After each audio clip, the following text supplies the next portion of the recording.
What's up, everybody? Welcome to GoJo and Golic. Mike Golic Jr., Mike Golic Sr. here. We have a great show for you guys today. As always, you can check us out here live on the DraftKings Network, 8 to 10 a.m. Eastern, Monday through Friday, Samsung TV Plus, Roku, all those great places here. We have a wall-to-wall Super Bowl 58 recap, as once again, the Kansas City Chiefs are your Super Bowl champions. Dad, they become the first team to go back-to-back as Super Bowl champions since those early 2000s Patriots teams. It had been almost 2 decades since that had happened, and there is no question about it now. We get to put a D on it. It is Dynasty time for this version of the Kansas City Chiefs, Dad, as they get it done in a game that you were at. You were on the sideline. So what did it look like, feel like, smell like as we saw an overtime walk-off on the corn dog redux, the whip motion play to McCole Hardman to give the Lombardi Trophy back to the Kansas City Chiefs? It was somewhat surreal because you kind of felt it coming, right? I mean, San Francisco was playing better. They were the better team in this game for a lot of the game. But you just kept saying they're not scoring touchdowns. They're playing better, but they don't have a big lead. You know, they're not putting more points on the board. And Patrick Mahomes, that just kept echoing for everybody. Like, okay, you know, they should be up more than this. I mean, Kansas or San Francisco, they were shooting themselves in the foot while chunk yardage, gaining that yardage over the middle, just what we have been talking about all week. It's just what they like to do. We'll get to it, the frustration on the sideline of Kelce, you know, going up to Andy Reid and just so frustrated ends up bumping Andy Reid. I was on that sideline when it happened, the players trying to calm Kelce down. You know, at one point in that game, there had been just 5 completions for Mahomes from how long through the game Kelce had just 1 catch and 1 target, and the frustration on that side. But it was interesting at a point on that sideline, which I was on for most of the half. I was on the whole first half. You didn't see a lot of emotion on the Kansas City side. And then you start bringing up the thought process. Is it poise or panic, right?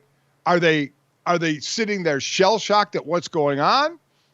Or are they just sitting there with poise knowing, we've been down this road before. We've been behind in all the playoff games, and we've come back.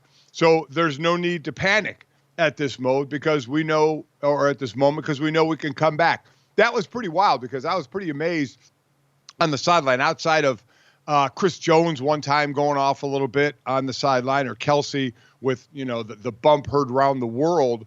There really wasn't a lot going on the sideline. Almost if you didn't know anybody, you'd say, wow, do you have that faraway look in their eyes in the first half going, my God, we can't move the ball. We can't stop them. They're really kind of hurting themselves with penalties and a turnover, did San Francisco. Yet I guess we lean toward the poise side, right? Because they just did what they do, and it's Pat. And here you go. I was going to say, I think a lot of that ties into what you mentioned. They had been down in all these playoff games. They're used to this situation. My favorite Mahomes stat from NFL Research before the game was going into that game last night. Mahomes had been 8-2 in his career in playoff games where the Chiefs trailed by more than a touchdown. No other quarterback who had started 10 or more of such games had even a winning record since 1950. And after last night, the Chiefs now move, and Patrick Mahomes now moves to 9-3 in games where they are down by 7 or more points at any point in the postseason. So that's just one of those things that it's the old military saying, you don't rise to the occasion, you fall to the level of your training. And the level of the Chiefs training, I think never more apparent than this, Dad. There's obviously a lot that we want to get into with the game, the biggest moments that we saw go through here, certainly some coaching decisions that came up late in that game, but I want to work back to front because I think a lot of people this morning are going to be talking about the new overtime rules in the NFL in wake of Patrick Mahomes versus Josh Allen and the Bills part 1 from a couple of years ago. We now have an overtime where both teams get an offensive possession no matter if they score or not before they move into the sudden death portion of things. And it presented an interesting strategy option. The overtime came, and Kyle Shanahan and the 49ers won the toss and elected to receive the ball first. They got the ball first, and Kyle Shanahan, when asked about this after the game, said, and you talked to him, Dad, after the game, so I should say that. What was the explanation he gave you when you got to sit down and chat with him post-game after the loss? Well, he used that word. He used that word analytics, right? He said, we thought about it, discussed it, and there was the analytics of it. And he said, basically, we wanted the ball third. So as you mentioned, you each get a possession. Now, the only time it would have been one possession if you get a defensive touchdown, you always have to throw that in there. But this is because of Josh Allen and Mahomes a few years ago in the playoff game when Josh Allen never got a chance to get on the field because Kansas City scored a touchdown. They said, we can't have that happen anymore. So each team gets a possession unless there's a defensive score, and then we go to sudden death. So basically, Kyle was like, we wanted the ball third. We score, they score. If we go to sudden death, we have the ball, and we score, we win. That was kind of his thought process there. But we were talking before the show, and if you give me a better thought, because the normal thought was you defer, and kind of like college rules, let's see what the other team does, and then we know what we have to do. But I thought what you said before the show, and we were just chatting, to me would have made more sense to say they had just come off. Remember, there's no break. This isn't like, you get an extra, kind of rest period. It's like you go out there, you do coin toss, and you start to play. That San Francisco defense just came off an 11-play drive where Kansas City went down, tied this game up to send it to overtime. So 11 plays, 64 yards, I know. And worse, it was only in 1:50. So that's 11 plays in 1 minute and 50 seconds. Imagine the rotation, hands on the hips, tired. Yep. And I would have accepted that one more to say our defense was gassed, man, because they were. And then to put them right back out on the field again would have been a tough call to do. And I think you can factor all of that in there, right? And I'm sure Kyle Shanahan did to some extent. I talked to Mina Kimes yesterday for her podcast that'll come out this morning, and she brought up Seth Walder over at ESPN in their analytics department had polled I think all of the members of the analytics departments around the NFL about this particular decision and said it was about a 50-50 split. It's a new frontier. There is a lot of information, and I think it's going to be so case by case. But I mentioned the rise to the occasion, fall to your training line because, Dad, we've talked a lot about the aggressive decision-making that has been analytically inclined and how prepared your team with it is. We said Dan Campbell's squad, they expect to go for it on fourth down. We hear it from all their players. They know what's coming and they're coached by it. This was interesting. Lindsey Jones over at The Ringer wrote this last night about both teams' preparedness for that postseason moment in overtime. She said it was Kansas City Chief safety Justin Reed told The Ringer that the Chiefs had first discussed the new overtime rules as far back as training camp. And D lineman Chris Jones told the players we were prepared for what to expect if the Super Bowl went to overtime. Jones said, quote, we talked through this for 2 weeks, how we were going to give the ball to the opponent, and if they scored, we were going to go for 2 at the end of the game. We rehearsed it. Meanwhile, the 49ers did not do the same. Multiple San Francisco players said after the game they were not aware of the overtime rules being different from the playoffs than they are in the regular season, and that strategy discussions over how to handle the overtime did not occur as a team.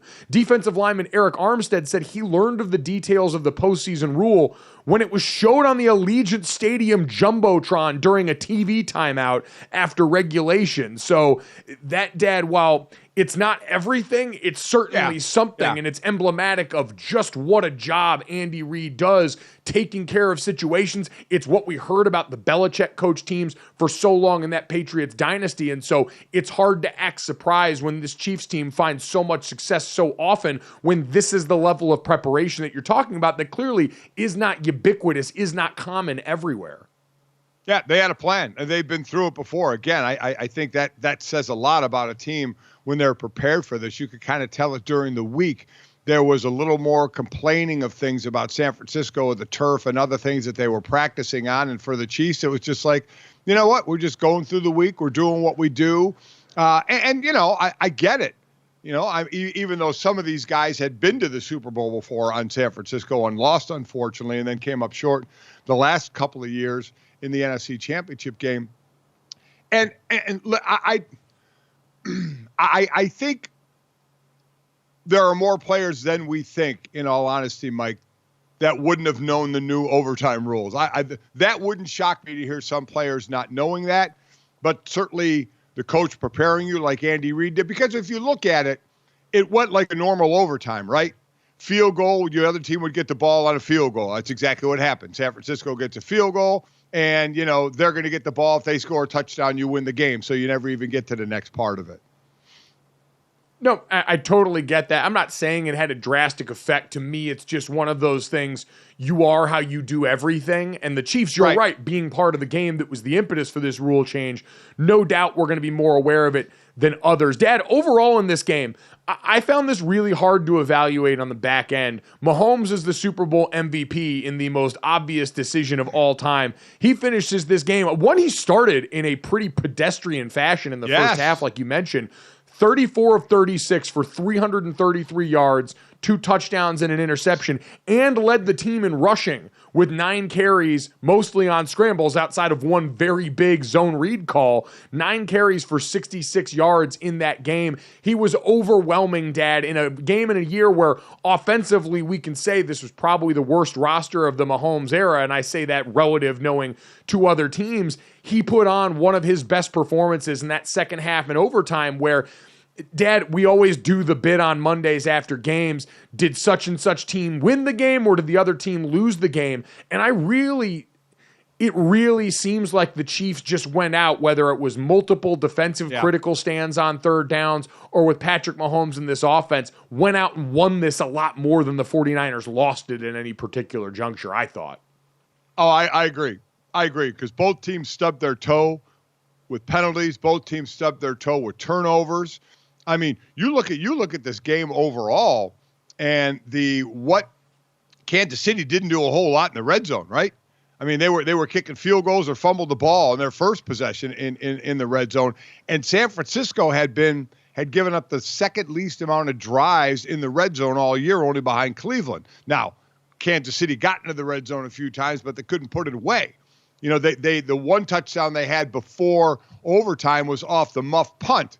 I mean, you go a whole season, and one of the biggest turnovers is, you know, one of your guys coming down to cover on a punt doesn't get away on a Peter call that the return man is waving his arms. He keeps running down, and the ball, of all the space everywhere, the ball happens to hit off of his ankle. And Ray McLeod saw that. I was literally standing right there when I saw it come down, and you saw the ball come shooting out, and I'm like, oh my God, it hit one of the 49ers, and Ray is starting to run after that ball, and he tried to pick it up instead of falling on it because he thought he had a little bit of room. But that was the one time they're in the red zone and they score right away. The other times it was a fumble in the first drive or a field goals they were getting. So San Francisco is actually doing a decent job when KC got into the red zone.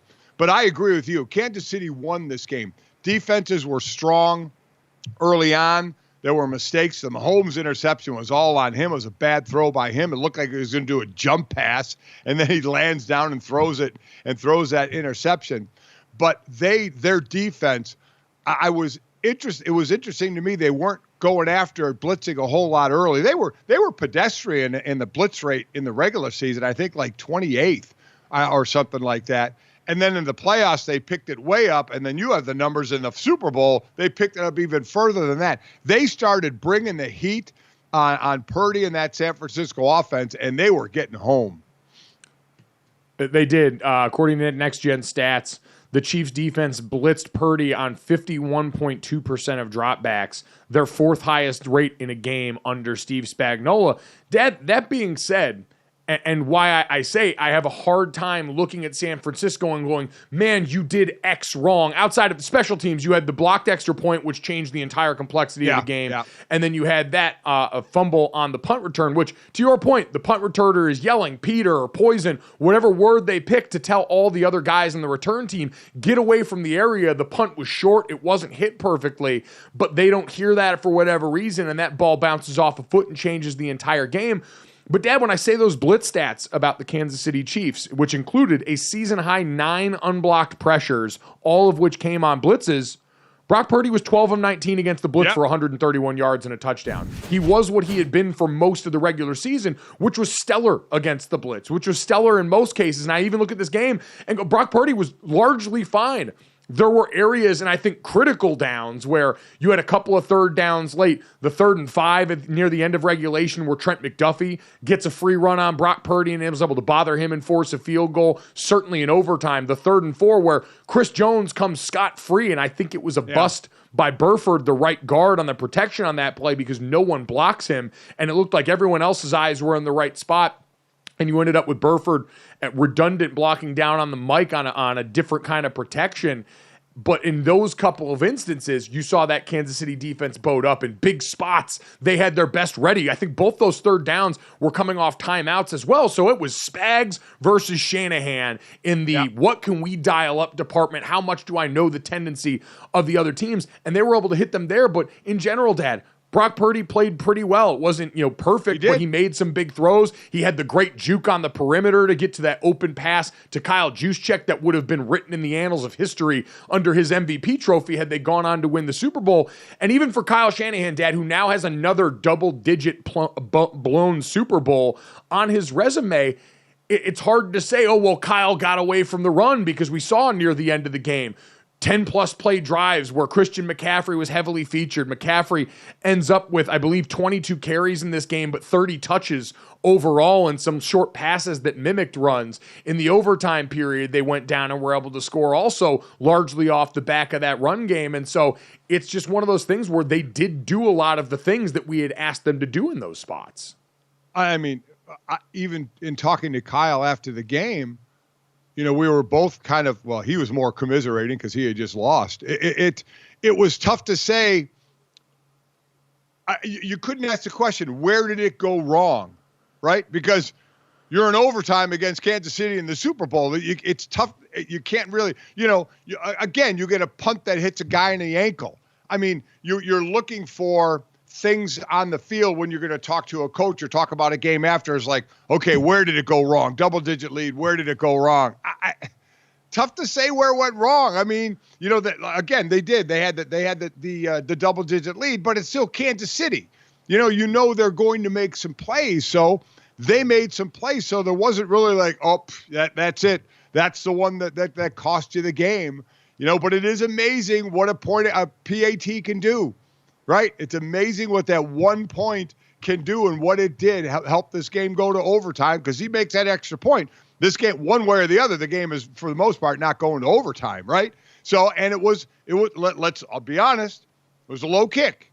When you see a ball come out and really go end over end, that's the kicker got under it well. When you see it kind of starting to spin a little bit sideways, that's a low kick. And you see that more on a long field goal because you got to get your foot more on it, but not at an extra point.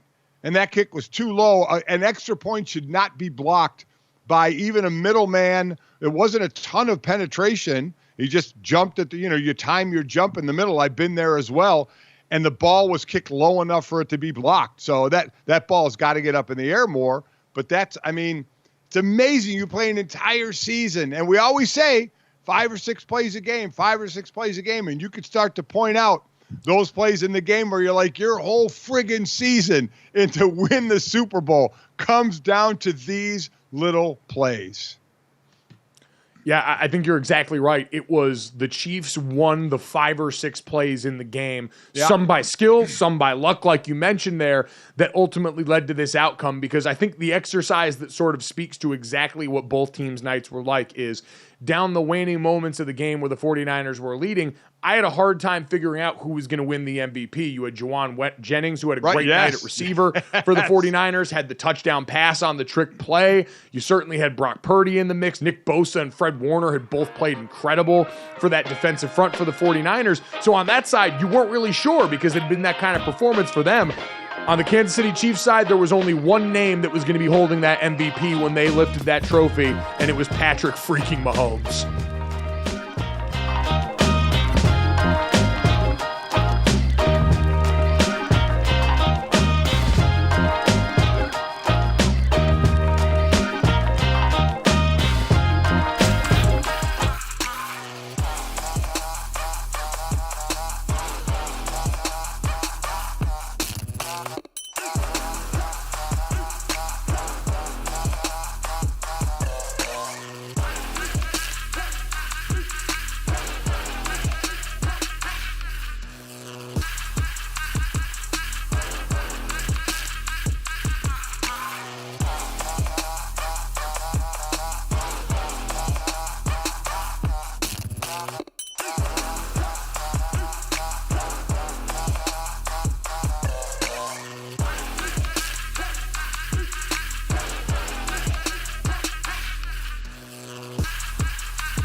Welcome back to GoJo and Golic. Mike Golic Jr. and Mike Golic Sr.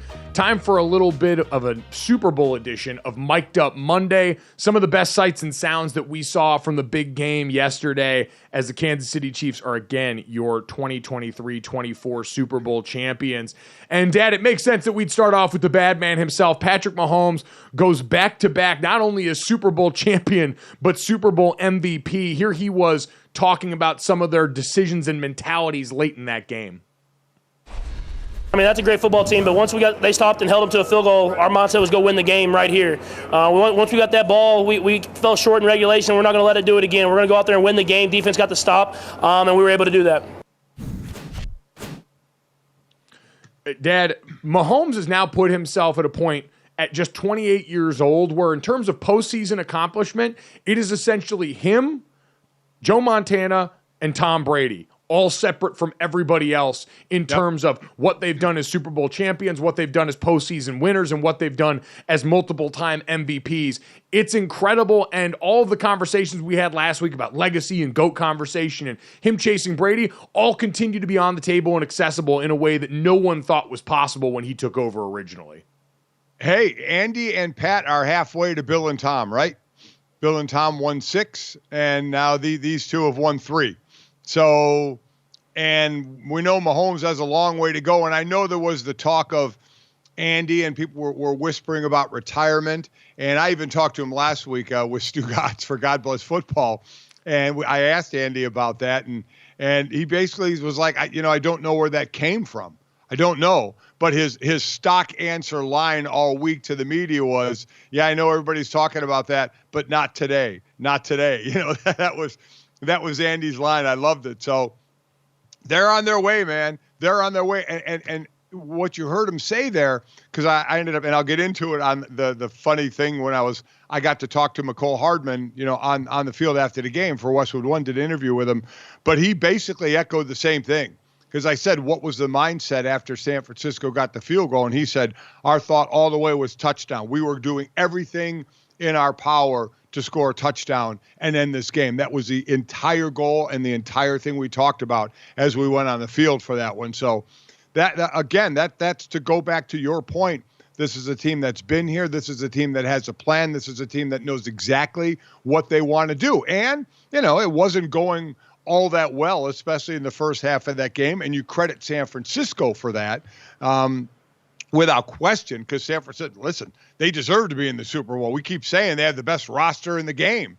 And they just, unfortunately, you look at times of when you run into a juggernaut, right? The Michael Jordan years, the 80s San Francisco years, the 70s Pittsburgh Steeler years, the obviously the New England Patriot years with Tom and Bill. You could have a great team, but you just run into someone or something or some entity that has the D word attached to it as a dynasty, and that you have to overcome them to get to the top of the mountain.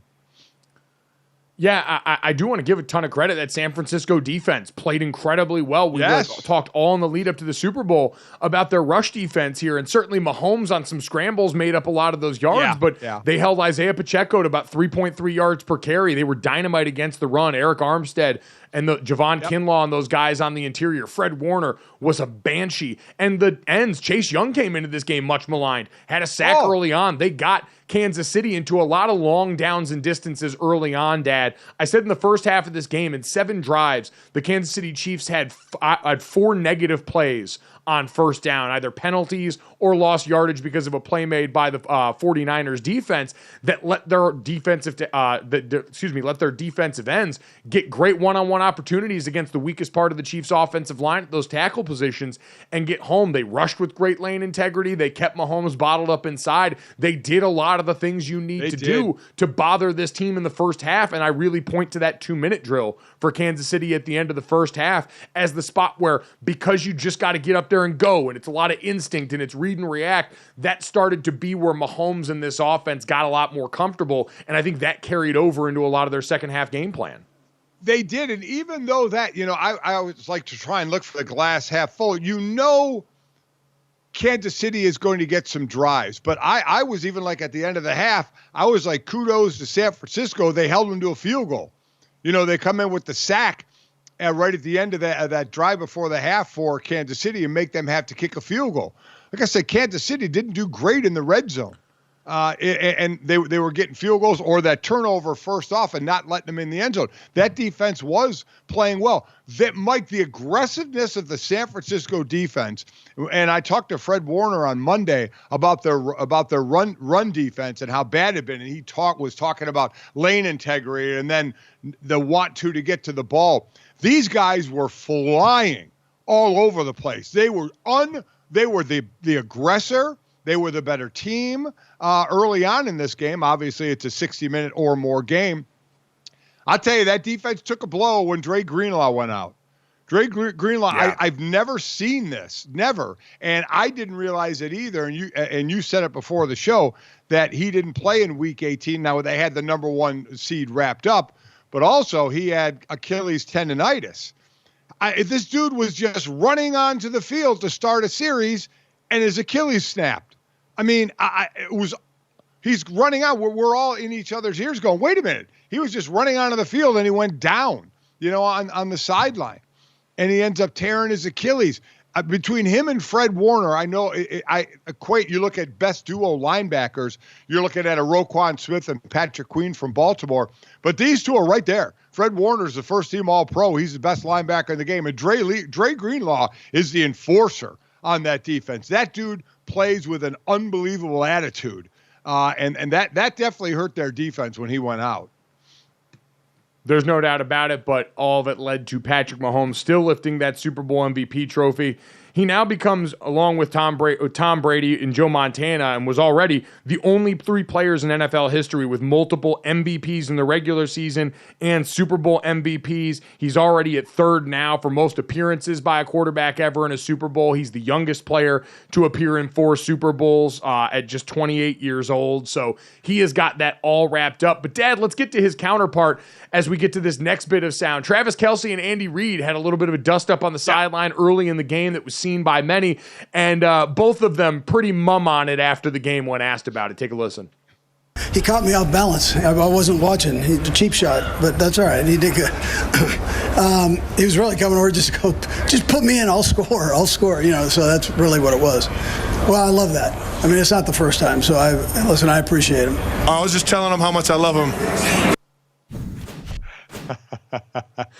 So, Dad, Travis said after the game, talking to, I think, SVP, hey, I'm going to stick with that line unless my mic'd up from the game gets me from NFL films. But as he pointed out, Dad, and as Andy Reid pointed out, this is always who Travis Kelce's been.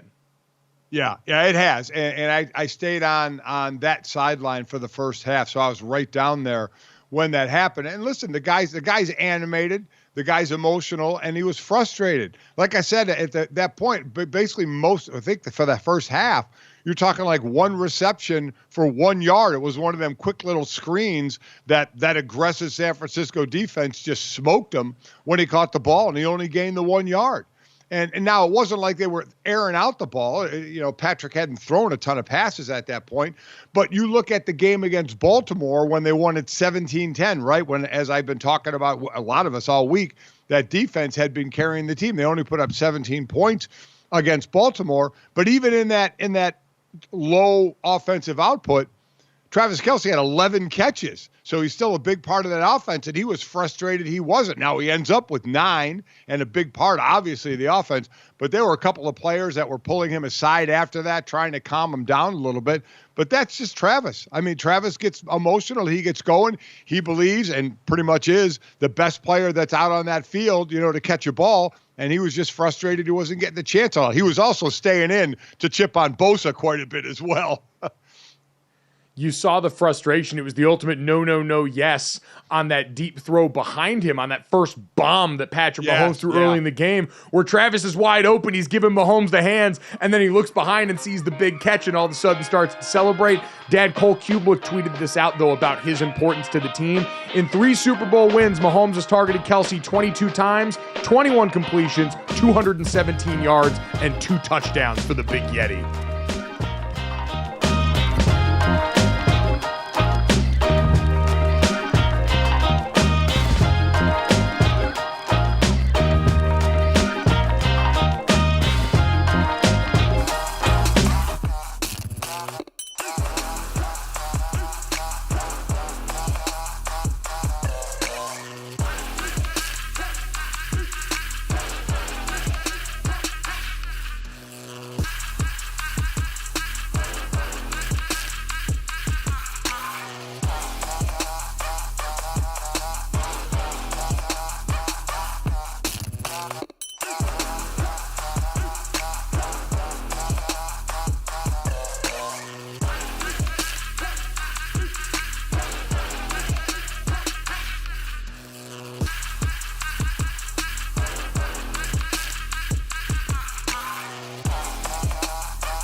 Welcome back to GoJo and Golic. It's time for a little cash it or trash it as we start to already look ahead to the offseason for both of these teams. Cash it or trash it is presented by DraftKings Fantasy Sports.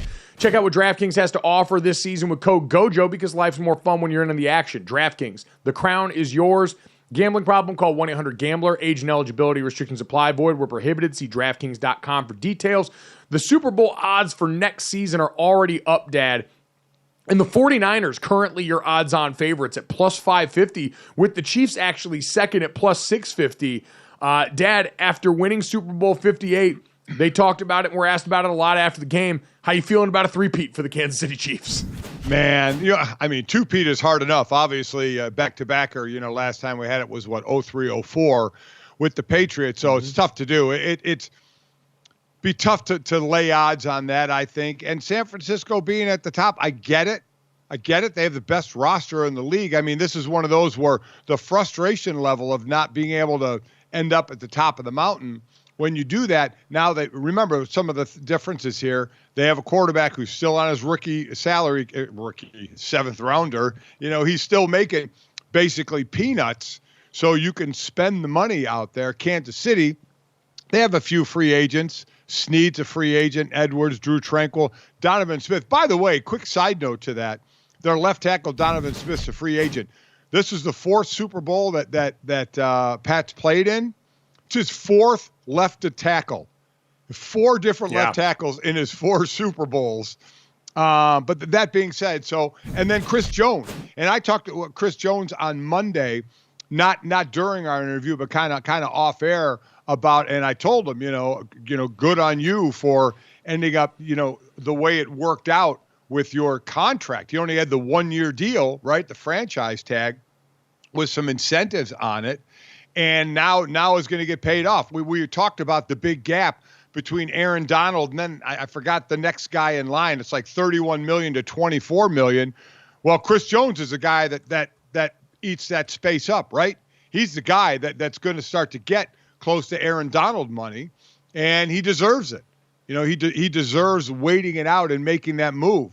Just like we talked about Justin Madubuike from Baltimore Ravens, who in a different scenario is the end of his rookie deal and turned down an extension by Baltimore and is now going to probably make $20 million a year. Chris Jones, they got to pay the guy, right?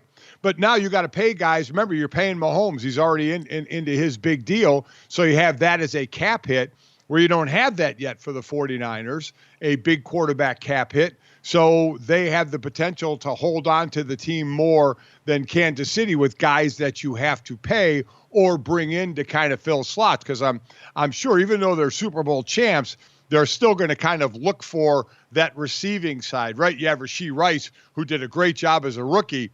But, I mean, it was hit or miss for a while. And the miss a lot was the 33 drops in the regular season, which led the NFL. So, you always tinker every year. Whatever team you end up with is always going to be a new team the next year. So will they have a harder time with things because of a money situation? They had the youngest defense in the NFL, which certainly works to their favor. They did the job. The hard part when you pay a quarterback is having to hit on a lot of these draft picks, and they've sort of nailed it, especially in that young secondary that they hockey line changed from a few years ago. Remember when Mahomes came in, it was the Tyrann Mathieu-led secondary. It was the Honey Badgers group back there at that jack-of-all-trades spot. Dad, it becomes interesting, though, how they go about doing it on that side. Cap space-wise, they've got about $24 million in cap space, according to Over the Cap. And to your point about the defensive tackle contract, because I think that's where the conversation starts, it's, are they going to be able to bring Chris Jones back? He's a guy who sat out game 1 of the season trying to get that new long-term deal. So he's looking to maximize his value. In terms of overall contract value, Quinnen Williams sits at number 1 with 4 years, $96 million overall. In terms of average annual value, Aaron Donald leads all defensive tackles with $31.6 million annually. With his contract guaranteed at signing. Daron Payne led the party there. So you had that grouping of Daron Payne, Quinnen Williams, Jeffrey Simmons that all got paid this last offseason now. But, Dad, you have to imagine Chris Jones is going to push that number well north of $30 million. And it's going to be interesting to see if the Chiefs can and are willing to afford that, considering you're also going to have to pay L'Jarius Sneed, who's younger and plays in that defensive backfield that was so dynamite for you. Yeah, that's going to be the big thing, right? I mean, it's going to be Chris Jones, and what are you going to do with him? Now, I know San Francisco doesn't have as much cap space, and they have a lot of stars on that offense, some under contract, obviously, and some are going to be looking for big paydays. But I think you said it right with Snead and with McDuffie and with Reed, what they've done in that secondary. Nick Bolton, a young player as well at the linebacker position. I mean, they have got themselves set up really nicely, but you are going to have on that defensive line, if he comes back, one of the highest paid interior D linemen outside of Aaron Donald in the league. So you're going to have to deal with that. But we know you can deal with that by a number of years and spread it out to keep the cap number as low as you want. But this is always the chore every year. I mean, teams aren't just looking at next year's cap space. They're looking out a number of years and try and project what they're going to have. And we've already seen, you mentioned it, the secondary changeup Kansas City's done, and on offense, the changeup they've done at especially the wide receiver position, the left tackle position, yet they're a dynasty. So kudos to that organization, for guys that are going to walk into the Hall of Fame, starting with their quarterback and their coach, to be able to deal with all. We saw that. I mean, this is what Bill Belichick did, right? I mean, Bill Belichick was the king of getting rid of players as they were hitting their peak and going to need big deals, and he was like letting them go, right? And he was bringing in versatile, cheaper players, and they were winning. Well, and that'll be interesting because with the past as predictive, that's exactly what they did with Tyreek Hill. It came time for him to get money. They decided they were not going to pay that, and all they've done since is win back-to-back Super Bowls with this roster, including, according to our buddy Aaron Schatz over at FTN and his DVOA efficiency stat, defense adjusted value over average, especially essentially a more specific, fine-tuned efficiency metric. According to that, the Chiefs just won this Lombardi going through the most difficult postseason schedule ever, based on who they played, between the Ravens team that was in all-time territory, the Bills team that rebounded after that 6-6 start to look like a juggernaut by the end, a Dolphins team that was less than themselves. But all that being is, this roster felt like it was the least of all the Mahomes teams that we had seen, and they went through that road and did that. So you feel some confidence if they were to say, hey, we're going to let Chris Jones walk if he wants to make $34 million a year, because we look at Steve Spagnuolo and what he did in that game. Again, the amount of free hitters that they had going towards the quarterback, Dad, a lot of that is, one, the prowess of those defensive players, but two, how well they're coached, how well it's schemed up in this game. You talked about Trent McDuffie. He had on that 3rd and 5 late in the game when he got that pressure. It was his 16th unblocked pressure of the year, including the playoffs. It's 5 more than any NFL defensive back, because you've got a coordinator that's willing to put those guys in those spots, that is so well known for crafting these game plans, that even if they were to lose a Chris Jones, Dad, you feel pretty confident because of guys they've drafted like George Karlaftis and certainly that linebacker and secondary group, that Spags is going to make it work. I mean, they've proven it, just like Bill Belichick proved it. And this is all based around the fact that when you have an all-timer at quarterback, right, which he did in Tom and which Andy does in Pat, of what you can build around. Throw in the fact that Tom had Gronk for a bit, obviously, and Pat has Kelce, and you fit the pieces in around that, even around a big contract, which in all honesty, it was more team-friendly to Kansas City, quite honestly, even though it's a $500 million. It sounds like an incredible amount, but they're going to be able to work with that over time. So we'll see where they go. And San Francisco being, the best odds to win, I get it. You sit there and look at their free agents, none of their big-time players, I'm looking here, unless I'm missing it, that they have to deal with as free agents. Right? I mean, they just brought in Chase Young. He is, but just like Montez Sweat, who went to the Bears, they took care of him and signed him. But really, you go down the list, and it's a long list of unrestricted free agents and restricted free agents, and it's not a ton. Their guys are either had deals or are set right now, so they don't have to go as far with that. Yeah, we'll talk more about the 49ers later on, but I think the consensus with the Chiefs is exactly what you described. Is you might have to offset the loss of Chris Jones if he costs too much. And then offensively, you're going after wide receiver, which Buddy is in a deep draft. And then I do think there's going to be some conversation about offensive tackle there as well. But the Chiefs dynasty looks like it's in great position to keep on reigning.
Dad, I want to get to some of the other show within the show on the Super Bowl when it comes to the halftime show and the commercials that are a big part of everyone. And we've got the interesting dichotomy here because you've been in the stadium for now the last 3 Super Bowls. You see these Super Bowl halftime shows from a completely different angle than the rest of us. But before we get to that, just because you and I were talking about it off air, and just because I don't know if we've said it enough today, but I want to give the credit it's due because as we talk about this Kansas City Chiefs win, we're going to look forward, we're going to do all this stuff.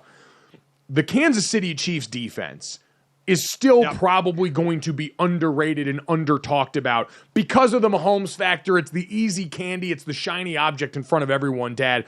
But sitting here now this morning watching back Trent McDuffie highlights, what he was able to do on the back end and as a blitzer in coverage. We've talked about the linebackers.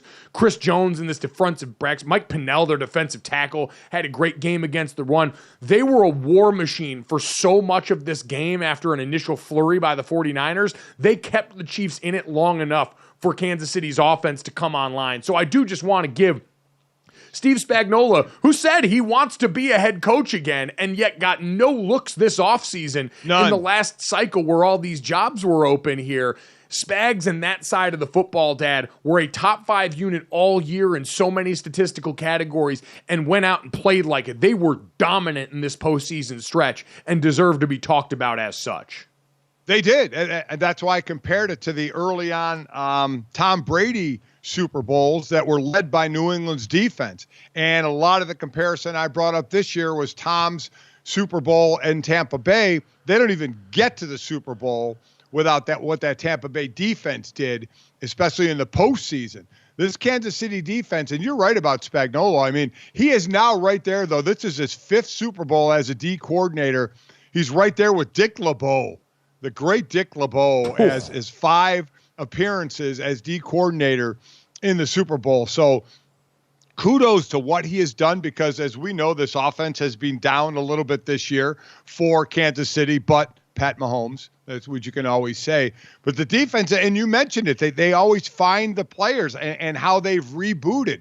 You mentioned McDuffie, who had a year. Snead, the way he's playing. Justin Reed, right at the top, as far as tackles as well on this team. Nick Bolton at the linebacker position. Chanel at the linebacker position. Drew Tranquil came in and did a nice job this year coming over to them. And then on the D-line, we're not sure about Chris Jones, but you talked about it. Pennell, Karlaftis. I mean, they have players at every level, and then you throw in the game calling of Spags and how, as we talked about, this was a team that was in the low 20s or high 20s, I should say, of blitz rate during the regular season, and they just kind of turned that on, part of it on, in the postseason.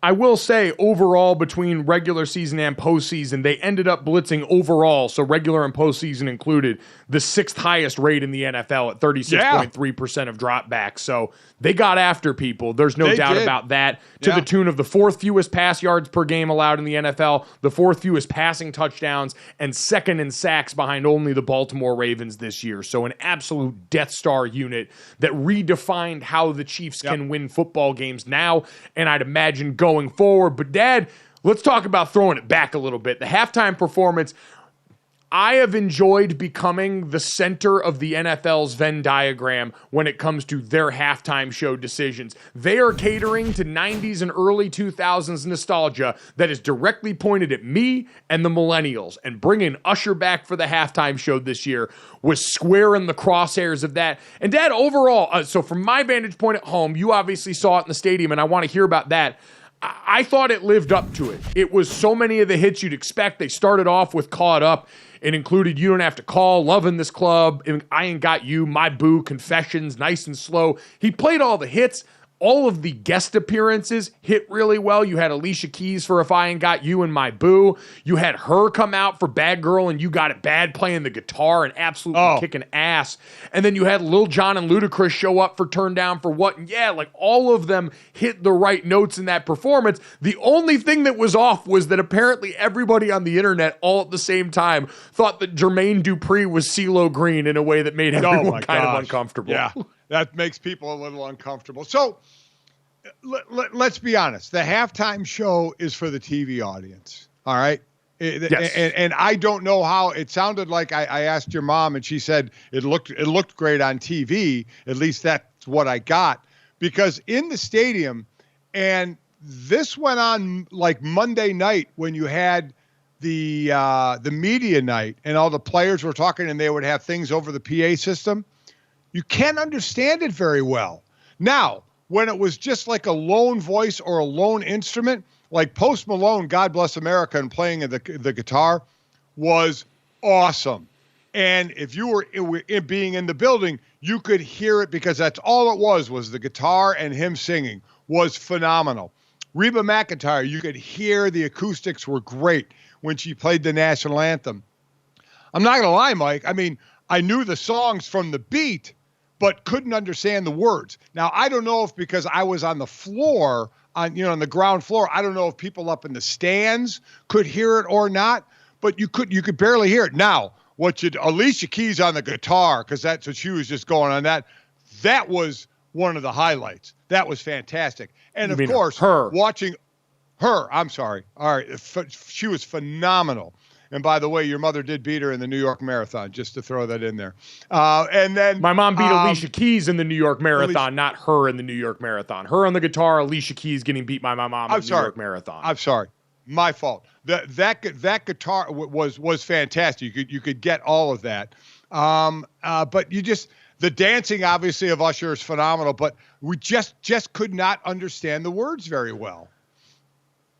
He spoke the international language, which was just continuing to remove clothing. Now, yeah, exactly. He also highlighted this performance by roller skating around there and all that. But the amount of texts that I got from women in my life who said that Usher was part of their sexual awakening as a teen was just reinforced by the guy who just kept, every time he'd go through, he just kept shedding clothing until finally, Dad, and I don't know if you noticed this, in the very last one where they did Turn Down for What, where he had Ludacris come back on for the verse, and they looked like they were dressed like the Globo Gym team from Dodgeball. With the pads on and what looked like the chest and abs there. I saw the meme starting to pop up of Ben Stiller pictured next to Usher in that spot, and it looked spot on. Let me tell you, that one caught me off guard, seeing everybody coming out in roller skates. I was like, what the hell's going on? Coming out in rollerblades. I'm like, what are we doing here? And then dancing with them on, I'm like thinking about the amount of bones I would break trying that. But that was a twist I did not see coming. I think it was overall very solid halftime performance. I don't even know if it topped Rihanna from last year, quite honestly. I thought the staging around Rihanna, who was doing that halftime show pregnant, was stellar. I thought it rendered really well on television. You had Dre, Snoop Dogg, Eminem, Mary J. Blige, and Kendrick Lamar the year before that were incredible, but this one more than held its own, more than lived up to what I expected there. The commercials, Dad, at this point, I think are sort of a mixed bag overall. That's why I didn't want to spend a ton of time with them. It's kind of jumped the shark as being the most important viewing part of the Super Bowl. You didn't get to see any of them, so I will just give you homework for later on today.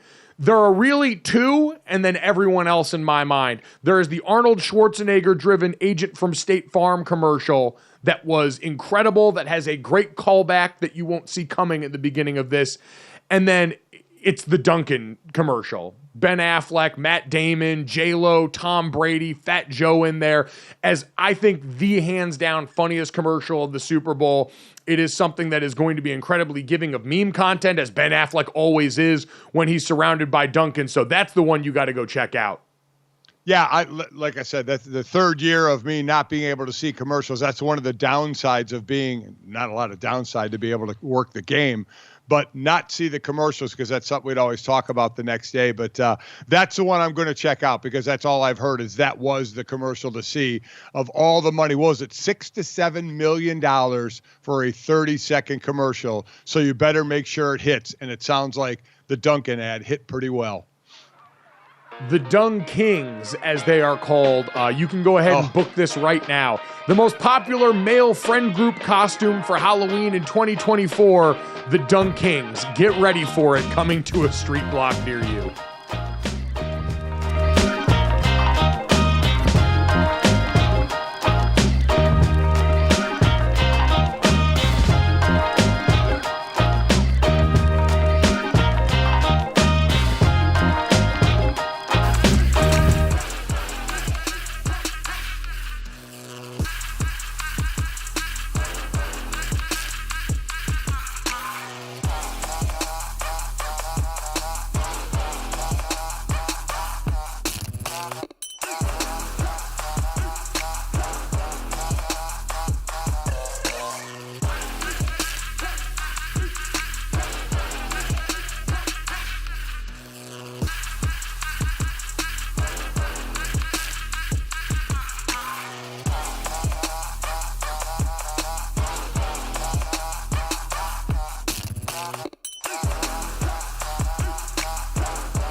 Hour number 2 of GoJo and Golic rolling along here. Plenty more to recap from Super Bowl 58. The Kansas City Chiefs, your back-to-back champions. The first time we've seen that since the 2003-2004 Patriots. We'll take a look coming up at the San Francisco 49ers offseason priorities, how they get back here as the betting favorites currently at DraftKings Sportsbook. We'll get to our all-weekend team and a little Vegas recap as we spent entirely too much time in the city of Las Vegas. Dad, you're still there right now doing it from a dimly lit hotel room. I don't know how you're functioning at this point. I got home, and for a week where I did not work out once, I didn't even bring compression shorts and workout clothes around. I didn't even fake the funk like I was going to during that week. I got back home and felt like I ran a damn marathon. My body is absolutely shot coming off. For I was in 6 days in the desert, you're now going on over a week. Yeah, I'm on the 8th day. Yeah, it's and I actually finally went to the gym here at the hotel to try and break a little bit of a sweat. And I walked in there, and basically everybody had the same idea I did. Everybody. I have never walked into like a hotel gym where every piece of equipment was being used, and that's kind of where it was. So I broke a little bit of a sweat, and then I went and ate French toast and felt really good about myself. Attaboy. That's balance. Life's all about balance, and that's well. J.J. Watt, probably the most famous hotel what? Yeah, no, I was going to mention, that's the breakfast meal. Your mother was here for the first, as you well know, the first 3 days, and they had the great, crunchy French toast, which we ate every day. I splurged every day on that, but it was phenomenal. And to your point, I saw J.J. Watt, what you were going to make before this game, where he got booted out of his hotel gym at 7 o'clock at night. They said it was closed. I mean, who the hell, what closes in Las Vegas, whether it's a bar, a casino, a strip joint, or a gym? What closes? He gets booted at 7 o'clock at night out of a gym? Well, the place that he got booted out of is the one place that you named where they can't make money off of you during that week. So I can understand why Las Vegas, of all places, probably closes the gym because they're trying to bleed you dry there. Shout out to J.J. Watt, by the way, who, in addition to being a workout warrior during Super Bowl week, also apparently tried a new hairstyle off for the CBS halftime show and got absolutely annihilated by the internet, and thankfully was self-aware enough to go ahead and tweet about it after the game, saying, you ever feel like you ever switch up your hair and wonder if anyone will notice? They notice. We all notice, JJ, and I have a feeling that early 2000s homage to NSYNC is probably going to go by the wayside after this. So do you think that was his idea or his wife's idea? That's the thing, because, I got commented, had this bomber jacket on, and people were like, "Oh, that's a nice jacket." They're like, "Where'd you get it?" I said, "Are you kidding me? I have no idea. My wife got this for me. She makes sure, I try and look as best I can, when I'm out." So I'm wondering, was it JJ's idea, do we think, with the hair, or somebody else's idea to try that style? And most guys or husbands, you just kind of go along with it and say, yeah, okay, I'll give it a go. I'm going to say, because I would generally think that clothing most often skews spouse decision when it comes to guys, and hair almost always seems like either the guy's decision or user error. It could have been one thing where there was an idea and then the execution is all of a sudden flawed. So I'm going to give all praise to his wife, Keely, who's a former NWSL player, and probably have JJ wear this one on his side, which he took it in stride. Good for him. But thank you for addressing the elephant in the room, JJ, because wow, we all couldn't pay attention to any of the analysis because of that haircut. Let's get to a moment that made our hearts race now, as it's time for our heart racing moments presented by Bayer Aspirin. Did you know heart disease risk factors such as diabetes or high blood pressure can increase your chance of heart attack by up to 2 times? Learn more and assess your heart risk factors at checkyourheartrisks.com. Brought to you by Bayer Aspirin, the official sponsor of Fans' Hearts. We had the final NFL game of the season, Dad. What was the heart racing moment for you, Super Bowl 58, as you took it in from the sidelines? Well, I would say it would have been the muffed punt. When Kansas City was punting to San Francisco, Ray McCloud was deep for the punt.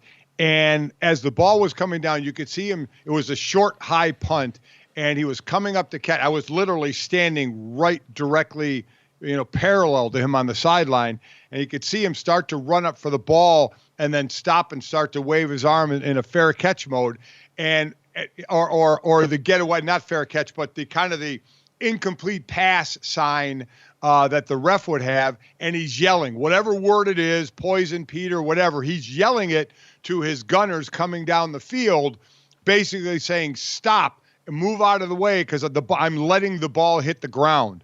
And one of them, I think it was Darrell Luter, I hope I'm saying his last name right, Darrell Luter Jr., who was coming down, and all the space in the world, the size of that ball in a 100-yard field, and that ball hit him right on the ankle. And Ray saw it. You could see his reaction. He's like, oh, God, the ball hit his ankle. I got to go after it. And he tried to scoop it. And he missed the first scoop and ran by it because he tried to scoop it. His momentum took it past. And he turned to try and then jump on it. But Kansas City beat him to the punch, recovered it. A play later, you got a touchdown pass in the red zone. That was the one red zone touchdown they had before they got to overtime because they were kicking field goals or fumbled early on. They got that off that turnover. That had to be an unbelievable heart-racing moment.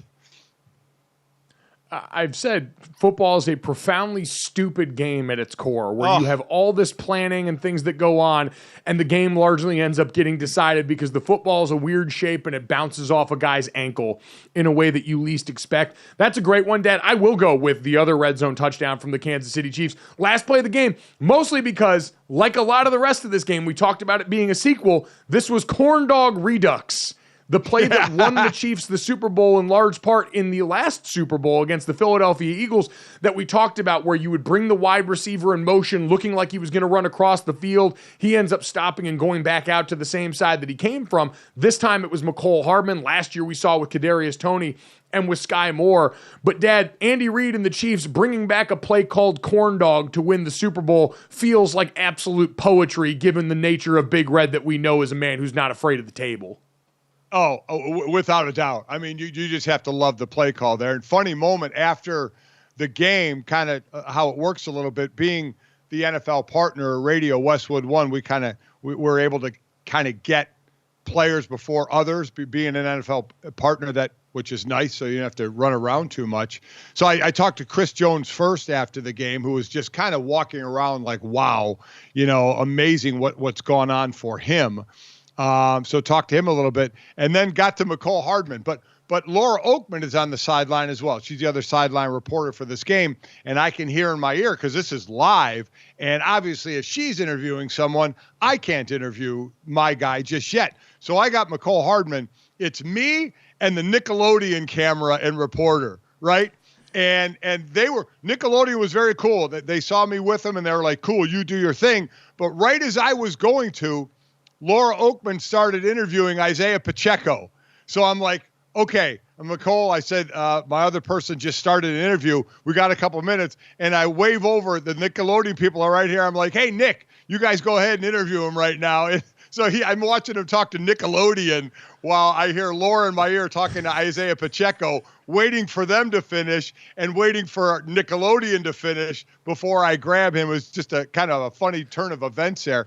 But he was, all I said to start off was very easy. Tell me about the play. Man, he went into about a minute description of this play. He was so excited talking about what he's doing on the route and what Travis Kelce's doing on the route. And when the ball's coming to him and he sees Pat looking at him and throwing him the ball, it was just a great breakdown of the game-winning play of a Super Bowl from a guy unbelievably excited to be there. A guy who started out with the Jets and then who was with Kansas City, ends up was on the Jets and then goes back to Kansas City and gets the game-winning touchdown in overtime.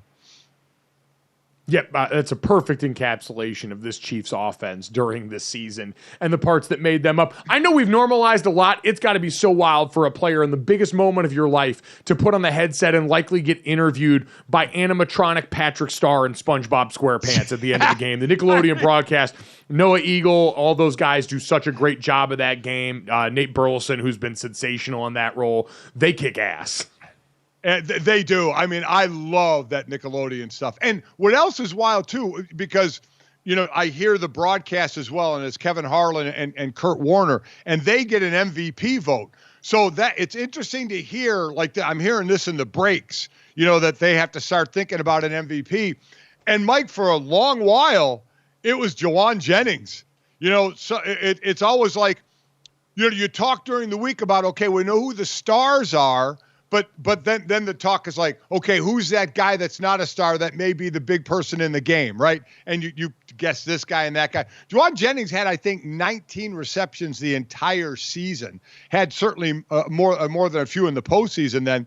But for a while, he was a guy. If San Francisco was holding on to this game because we couldn't find anybody else at that point, he threw a touchdown pass. The last non-quarterback, I think, to throw a touchdown pass was now I'm drawing Nick Foles threw one and caught one for Philadelphia.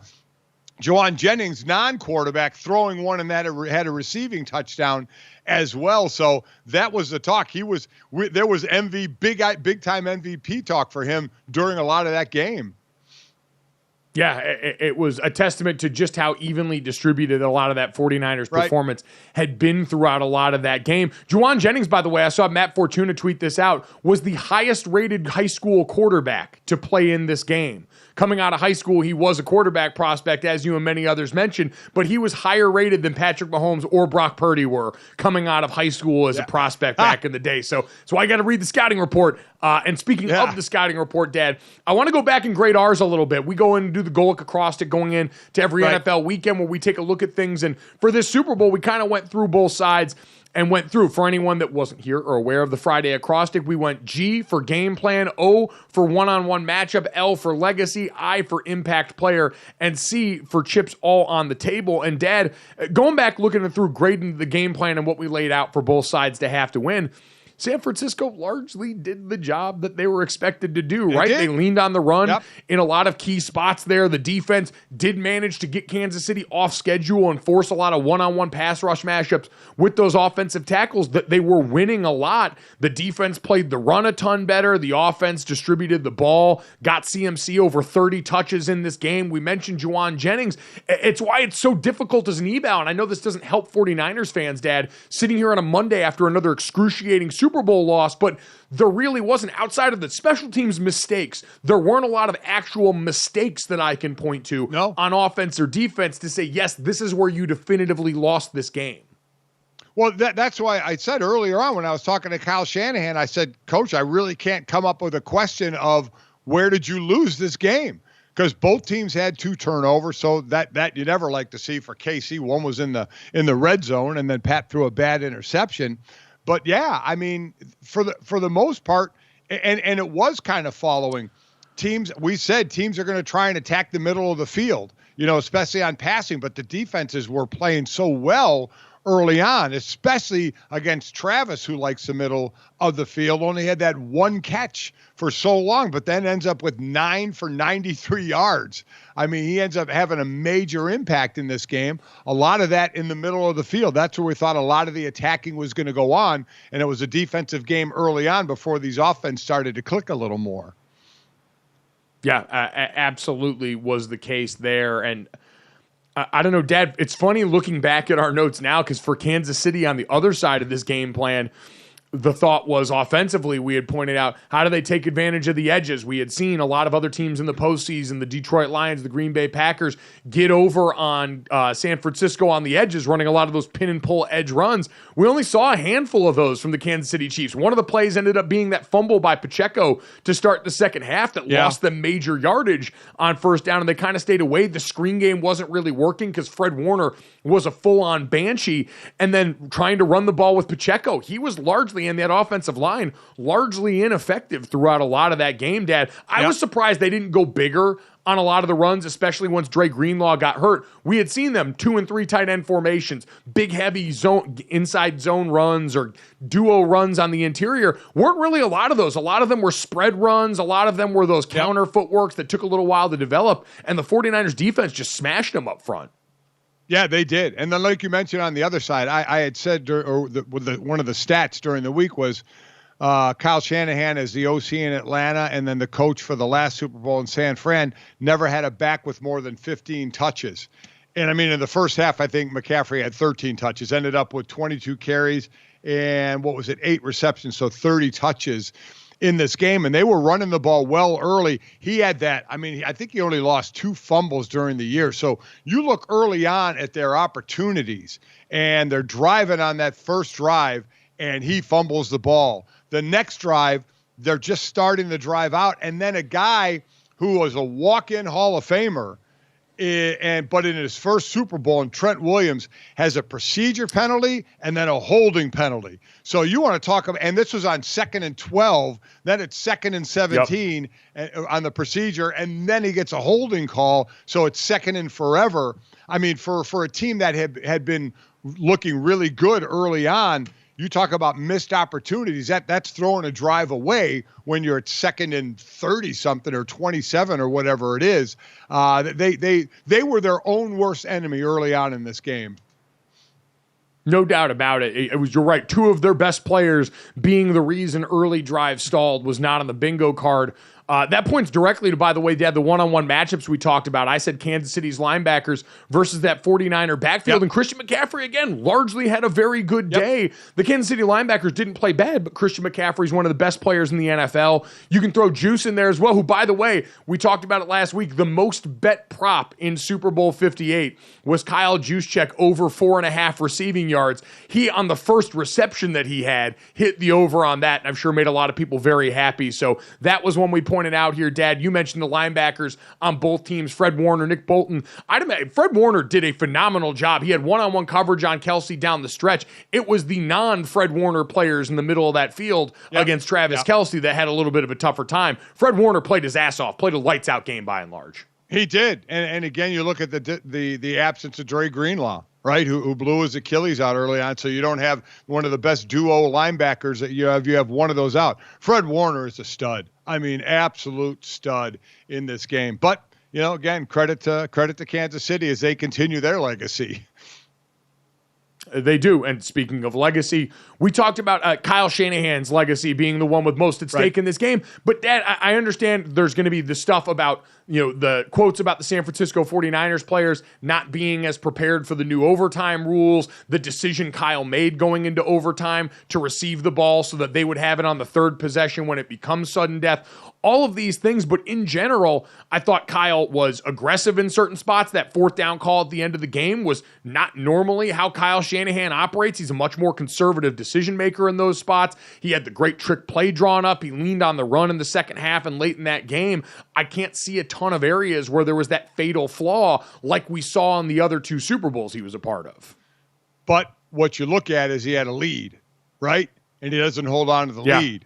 The famous 28-3 game lead as offensive coordinator of Atlanta, 10-point lead in this game. There's going to be questions on why can't you hold a lead. In the 3 Super Bowls he's been a part of, Mike, 7 that he's called, 7 of 28 on 3rd down. That's 25%. In this game, he was 3 of 12. So those are going to be the questions when you're a team as good as you are and considered the best roster talent in the league.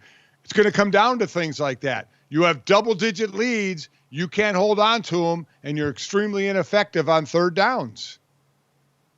Nope, and that'll factor into a conversation we have coming up here about where they go from here, what the fix is for them. Finishing off the acrostic, Dad, impact players. You had Isaiah Pacheco, I had L'Jarius Sneed. Both solid games, weren't the ones that were remarkable on either side of the ball. Mahomes obviously dominated the offense. I think Trent McDuffie ended up being more of the story of the secondary for Kansas City with what he was able to do both in coverage and as a blitzer. But, Dad, I got to say, a Super Bowl pick for the score, I had 24-21 Chiefs. We ended up 25-22. So I was off about a point, but saw the ball go through the basket pretty well on this one. Saw the picture clearly.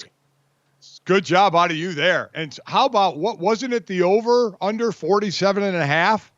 And they scored 47 points? I mean, come on. Wow. The script right was down in, to the wire. right? So yeah, exactly. The script had already been written, as I'm sure the NFL will continue to run with and hopefully make another great commercial out of. Coming up next, though, let's take a look at this 49ers roster and figure out, as the presumptive Super Bowl favorite, how do they improve?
Dad, I don't think this stat is predictive, but it is interesting as we try and figure out the 49ers, how they lost and where they go from here. Brock Purdy led the NFL in pass yards per attempt and passer rating as a couple of the categories he led during the regular season this year. He was sensational by and large. But after that loss last night, now the last 4 quarterbacks to lead the NFL in pass yards per attempt and passer rating in the regular season and make the Super Bowl have all lost. Brock Purdy this year, Matt Ryan in 2016, also coached by Kyle Shanahan, and then the 07 Patriots and Tom Brady and Kurt Warner, your broadcast partner in the game, back in 2001. So that's a tough pill to swallow in a lot of ways, I'm sure. Do you know the last quarterback to win a Super Bowl with what Brock Purdy did? You mentioned the 3 that lost. The last one to win it, you said 2001, Kurt Warner. 1999, Kurt Warner. He actually was the leader in those categories and won a Super Bowl. So he's on both ends of that one. But, yeah, I mean, they were, as we said, they're the best roster. And everybody kept talking. We talked all year, they're the best team. And they just could not get over the hump. And, I mean, it's another year of, as we always talk about, a team is going to change every year. It's just a matter of how much they change. What does this team have to do to get over the hump? They still, last year, are like, man, if we had our chance last year, if Brock doesn't get hurt, we think we'd have beat Philadelphia. They'd have been facing the same team last year in the Super Bowl. They just cannot get to the top of the mountain. No, and their head coach, Kyle Shanahan, was left relatively speechless last night after the game. Here was the losing head coach on what his team's outlook is going forward. There's nothing different to say. I mean, I don't care how you lose when you lose Super Bowls, especially ones you think you can pull off. It hurts. But, I mean, I think, I don't know, when you're in the NFL, I think every team should hurt except for one at the end. We've gotten pretty damn close, but we haven't pulled it off, and we're hurting right now, but doesn't take away from how proud of our guys I am. I'm real proud of them today, too. That's part of sports. It's part of football. It's part of life. But glad we put ourselves out there, and I love our team, and we'll recover, and we'll be back next year strong. Dad, we mentioned earlier in the show, according to DraftKings Sportsbook, they are the betting favorite to win Super Bowl 59 coming up next year already. And when you look at a lot of their key free agents coming up this offseason, Dad, Chase Young, who they brought over in the middle of the season from Washington, going to be up there, and a guy who, based on the vibes around that going into this game, played well in the Super Bowl, but leading up to that, hadn't felt great. Javon Kinlaw, one of their defensive tackles, former first-round pick of theirs, safety Tashawn Gibson, linebacker Oren Burks, John Feliciano, and Ray McLeod. But overall, Dad, none of those really true impact players for this team, and a roster that has, in my mind, Dad, one more big year ahead of them, right? They've got to go all in on this next season because it's the last year that they get bargain bin Brock Purdy. This team has been one of the best rosters in the NFL. They've taken full advantage of a rookie 7th rounder's contract, and they've got one more year with everything as currently situated to run this back. They should absolutely be favored to win the NFC again and absolutely be favored to win the Super Bowl again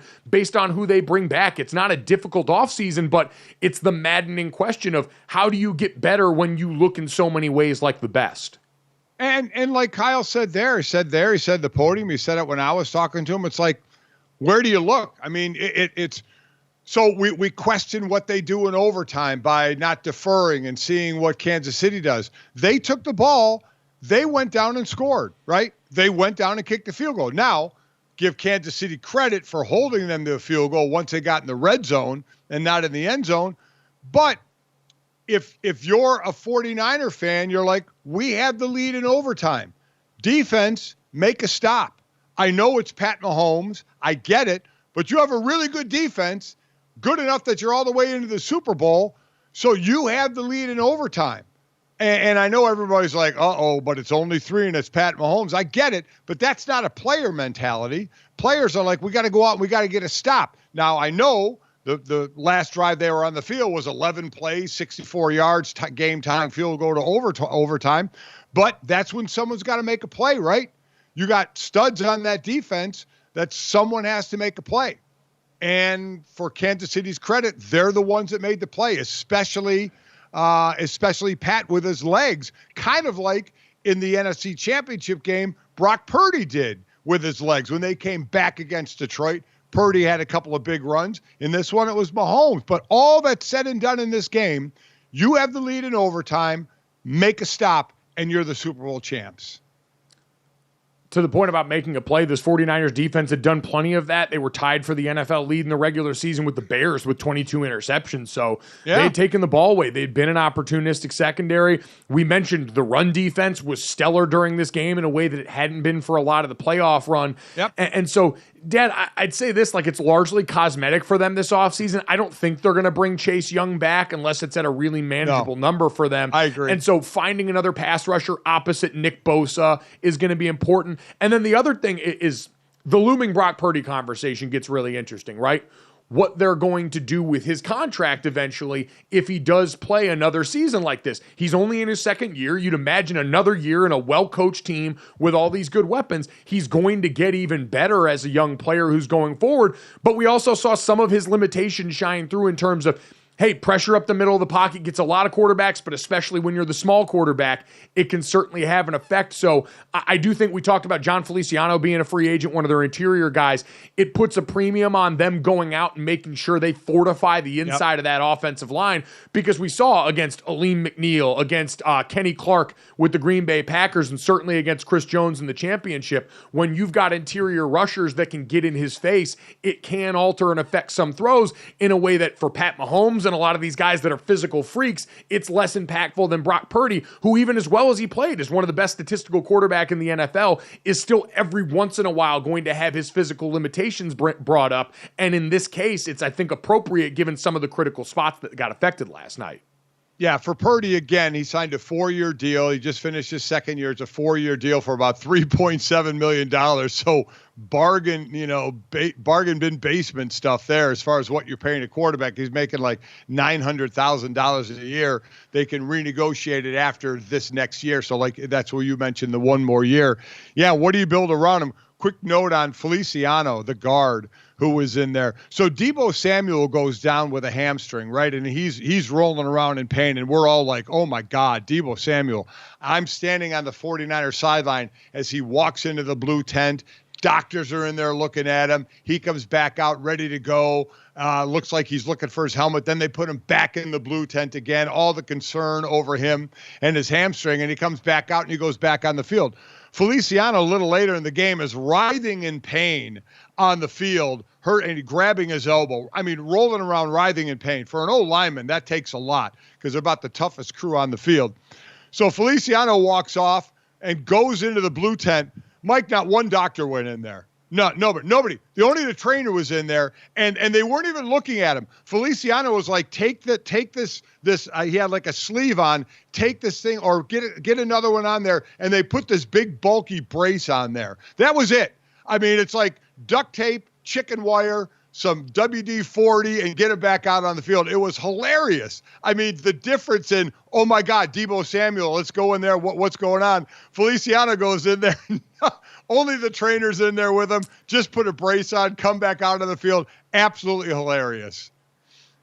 No respect, I swear. It is despicable the way the offensive line community is treated, but it's what happens when you follow the money in a lot of these instances. Deebo Samuel is the money on that team, and John Feliciano, unfortunately, is not, but he deserves better than that, and he should get a lot better than that. And that's also it.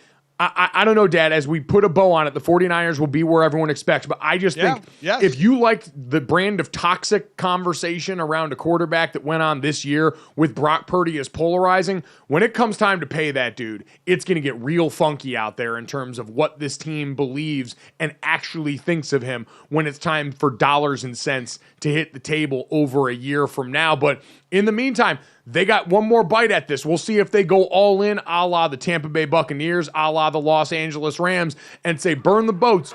We got one more crack at this with the affordable quarterback where we can have one of the best, most evenly distributed rosters in the NFL, and we are going to do everything in our power to make sure that we get something out of that.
Welcome back to GoJo and Golic. Mike Golic Jr., Mike Golic Sr., and it's time for our all-weekend team here.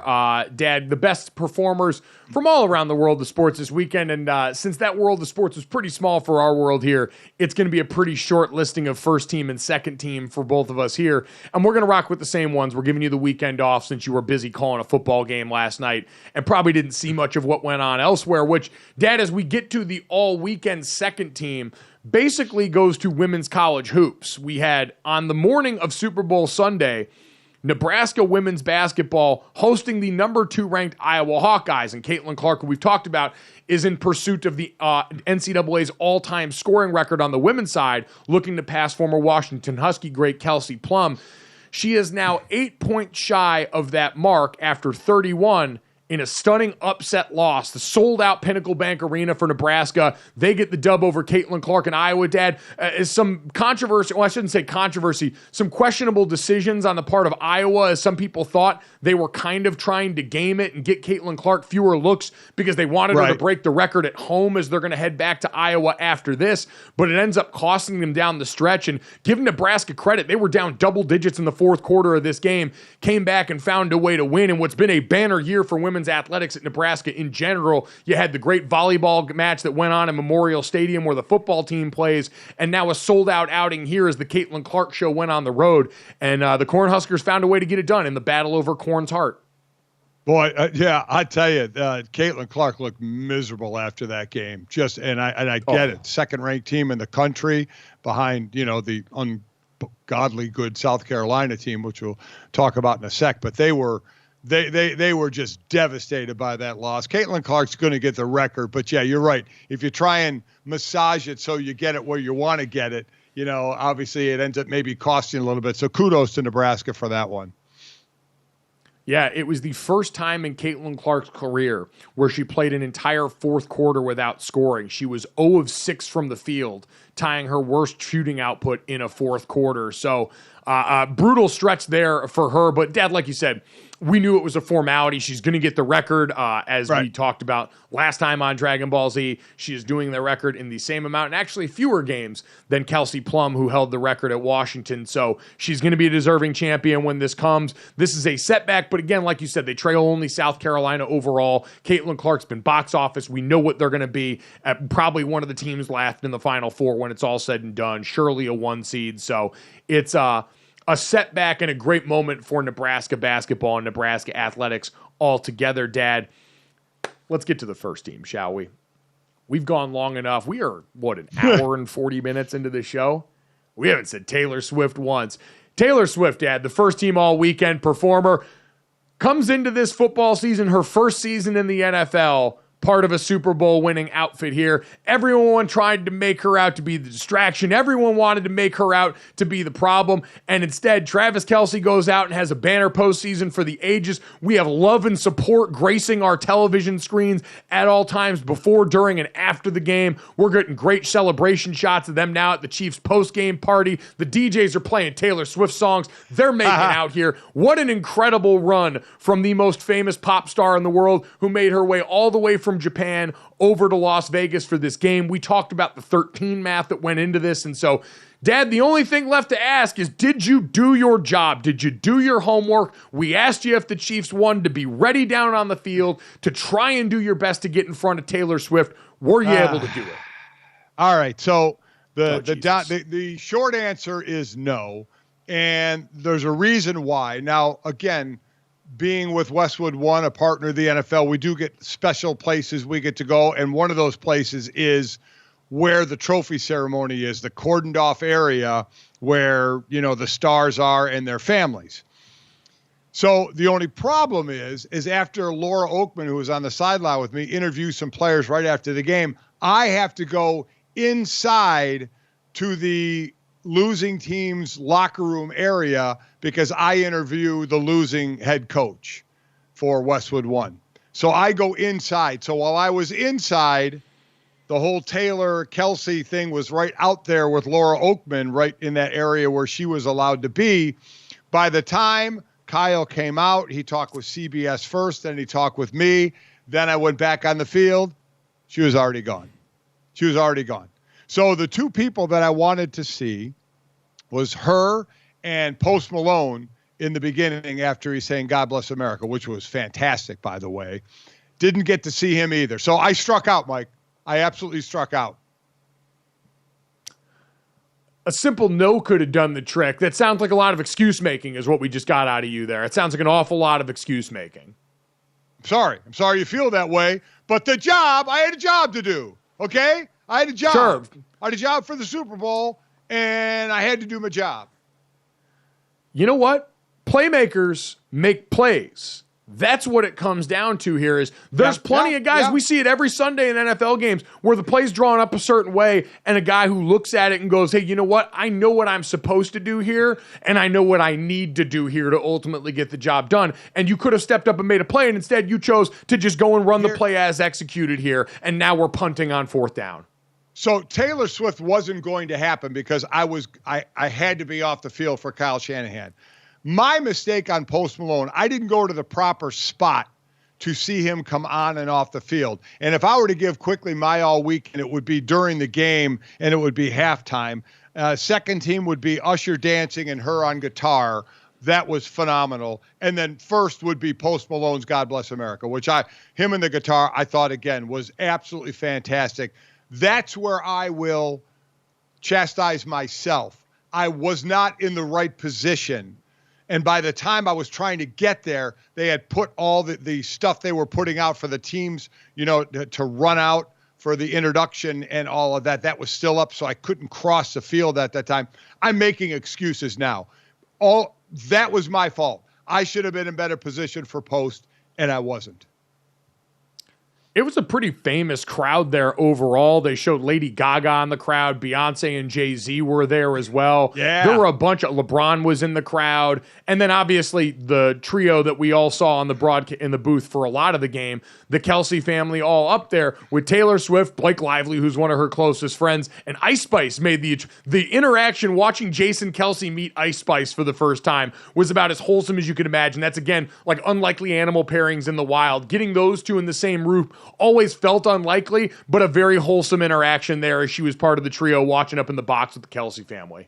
It is interesting. I mean, it is also down on the field. It is the most scrutinized of anybody getting on the field. Like I have a pass that obviously a credential that I can be on the field and all that, and I have to wear an armband as well during the game to be on the sideline. So ushers and security people can see. They want to look and be able to see.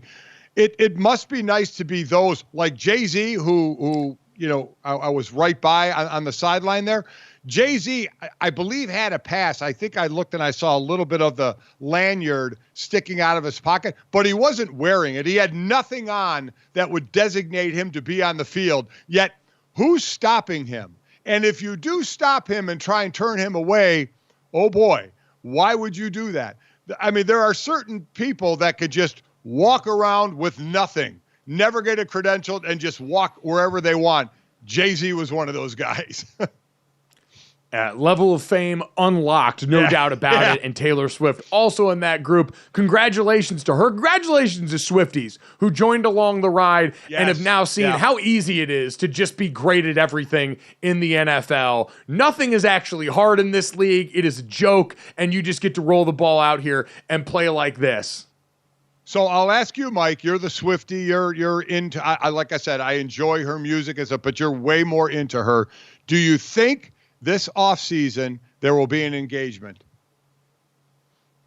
I don't know, and I'm not going to put that on them. I'm going to let the kids have fun right now. What I can say is, man, is it's wholesome content. We enjoyed getting to see it. It looks genuine. You saw them blowing kisses to each other from the podium, and I think for a lot of Taylor Swift fans, the reason this went so mega viral, she didn't need the NFL for popularity, but we got to see a different side of her through all of this, where she looked as comfortable and as normal to the outside world as anybody who is decidedly abnormal can possibly look. So congratulations, Taylor Swift and Swifties. You are Super Bowl champions.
All right, time for this, that, the third.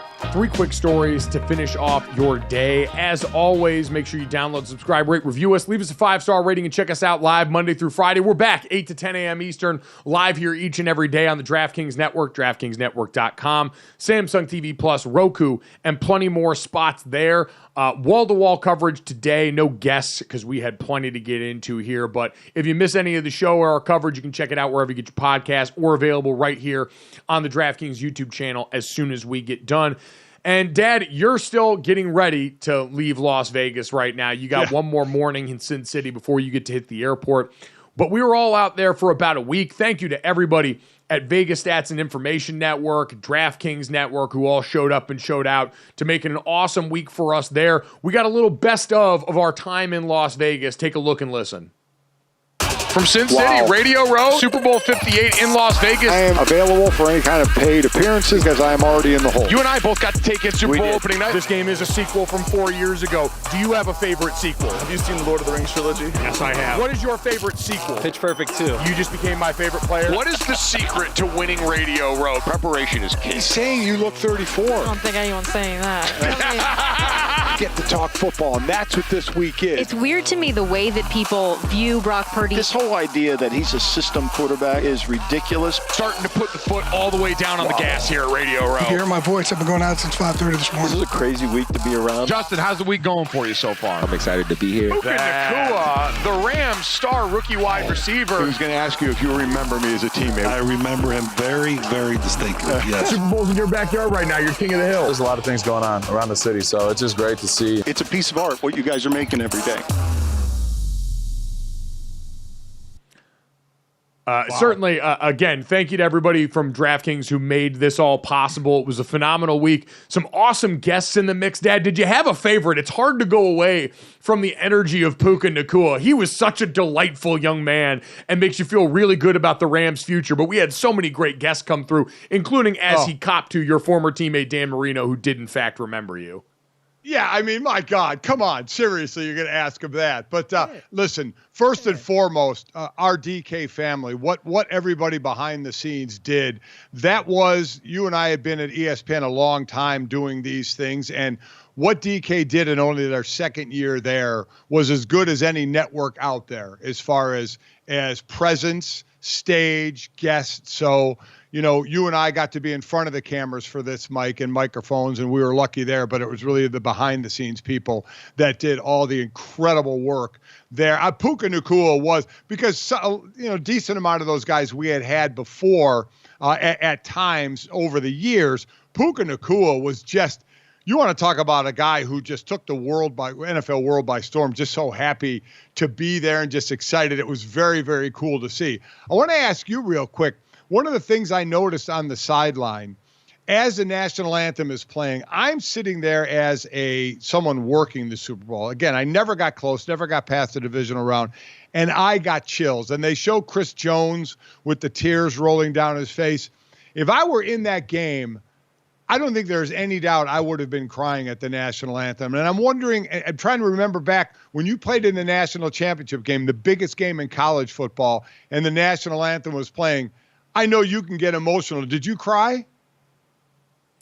No, I always said I was way too calm before a game where I was about to get my ass kicked, but we were so prepared and I was so locked in at that point. I always kind of had my same little rhythms during the national anthem. Even now when I call games, I kind of have the same like ebbs and flows and cadences to when I'm listening to the anthem and getting ready, but I was so locked in at that point. There was no room for emotion. I remember it being really quiet and then getting very loud, and that's about it. Well, also, I should say, no, listen, I'm completely misremembering this. I was real quiet before the game. We weren't on the field for the national anthem for our game. Zach Brown did the national anthem, and I remember being really bummed we weren't actually out on the field for that game. So I'm just thinking of the moments before kickoff. But no, we were not actually on the field for that one, so I didn't get the chance to cry at the anthem.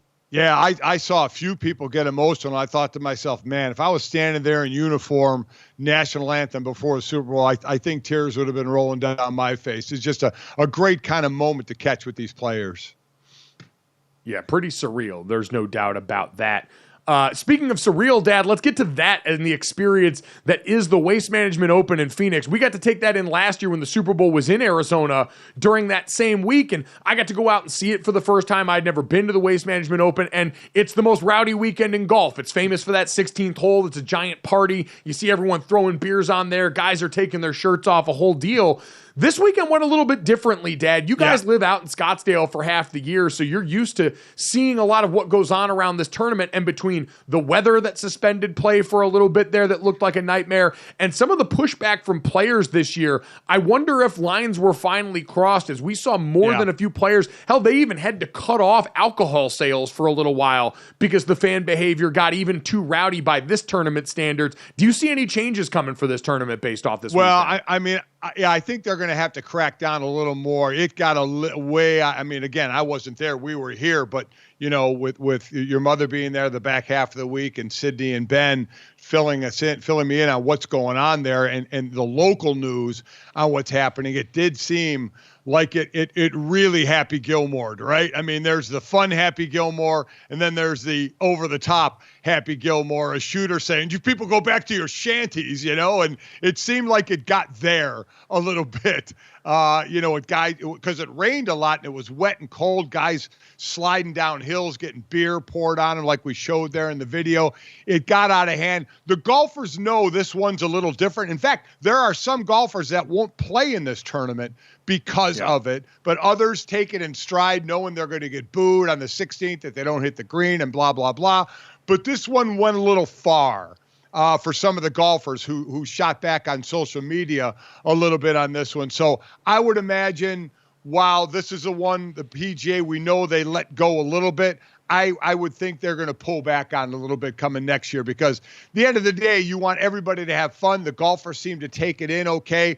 But when it starts to cross the line and your guys, your employees are starting to really kick back on it, you may want to pull back on the reins a little bit. Yeah, Zach Johnson, Billy Horschel, Jordan Spieth, all getting into it with fans who were yelling during guys' backswings or their backswings. And so you're right, there's a line for everything. And we're wondering if this tournament finally found a way to cross it, which seems more impressive than anything else, given the high threshold there. Dad, let's get to the third. We mentioned the Super Bowl is such a big game. It comes with so many different calls. You're on the radio call with Westwood One. Obviously, there was the CBS call with Romo and Nance in the booth. We had the SpongeBob and Nickelodeon call that had, Noah Eagle, Nate Burleson, SpongeBob and Patrick Starr in the mix as well. But every once in a while, you get one of the international calls that just brings a different level of energy. The final play, a walk-off game-winning touchdown, corn dog redux, the play that wins it all for McCole Hardman here. And I have to say, the best-sounding call, probably for me, was the Korean call. Take a listen to this. 갑니다. 해트릭 마홈스.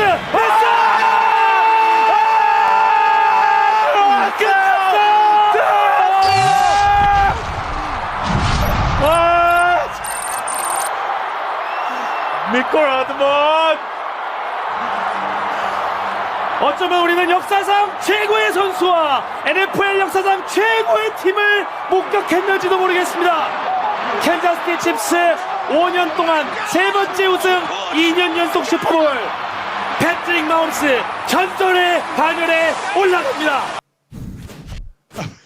The international language is energy, Dad. For a moment like that, and you know this, you've been a broadcaster for over 3 decades, getting all of that emotion into the call, you felt how big it was there. So kudos to the broadcast team on that for making that sound as big as it was in the moment. Yeah, at the beginning of that sounded like the long extended goal call, the way that they were calling that touchdown. You just love the excitement. I mean, it was... Listen, it's the biggest game of the year. It comes down to overtime and one play to win the game. So that's very cool. I'd imagine that call is going to get a whole lot of play on different shows around the country for sure. I'd imagine so, because no matter what language you speak, that final play and that moment, the Chiefs' drive, reduced us all to just putting our hands on our head and screaming at the top of our lungs, because Patrick Mahomes and the Kansas City Chiefs just keep getting away with this. Congratulations to that crew. They are your Super Bowl 58 champions. Thanks so much. We'll talk to you guys tomorrow. One more.